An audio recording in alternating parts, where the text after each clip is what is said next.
Excellence in social development సామాజిక సేవకి కళా సేవకి వైకల్యం అడ్డు కాదని నిరూపించిన చైతన్య స్ఫూర్తి దీపిక డాక్టర్ పద్మావతి పొట్టబత్తని గారు.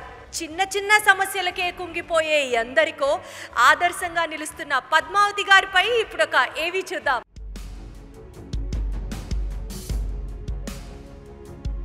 వైకల్యం ఆమె అభిరుచిని అడ్డుకోలేకపోయింది. విధిరాతను ఎదిరించాలనే సంకల్పం ఆమెకు కొత్త దారి చూపింది.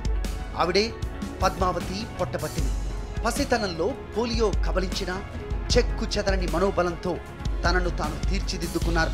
శారీరకంగా తనకున్న పరిమితులను ఆకళింపు చేసుకుని చదువు మీద దృష్టి సారించారు.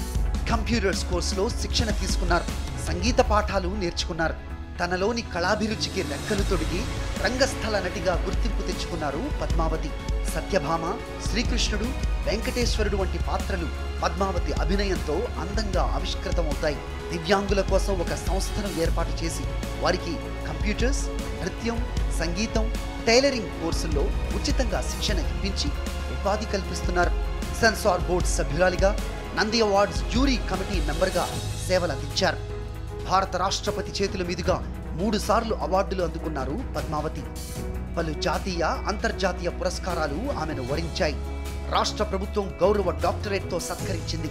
కళలతో పాటు సామాజిక సేవా రంగంలో ప్రతిభ చూపుతూ ఎంతో మందికి ఆదర్శంగా నిలుస్తున్న డాక్టర్ పద్మావతి గారిని ఎక్సలెన్స్ ఇన్ సోషల్ డెవలప్మెంట్ అవార్డుతో సత్కరిస్తోంది Sakshi media group.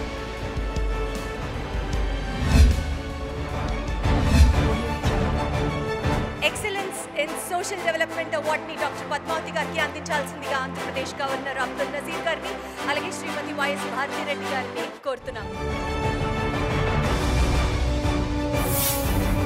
Thank you Sakshi for giving me excellence award. సొసైటీలో ఉన్నటువంటి వివిధ రంగాల్లో ఉన్నటువంటి ఎంతో కృషి చేసిన వాళ్ళు, అంటే పాపులర్ అయిన వాళ్ళనే కాకుండా ఎవరు గుర్తించిన వాళ్ళని చాలామందిని కూడా గుర్తించారు ఈ వేదిక ద్వారా. ఇదొక సాక్షి ఎక్సలెన్స్ అవార్డుని ఒక ప్రెస్టీజియస్ అవార్డుగా నేనైతే చాలా గర్వంగా ఫీల్ అవుతున్నాను.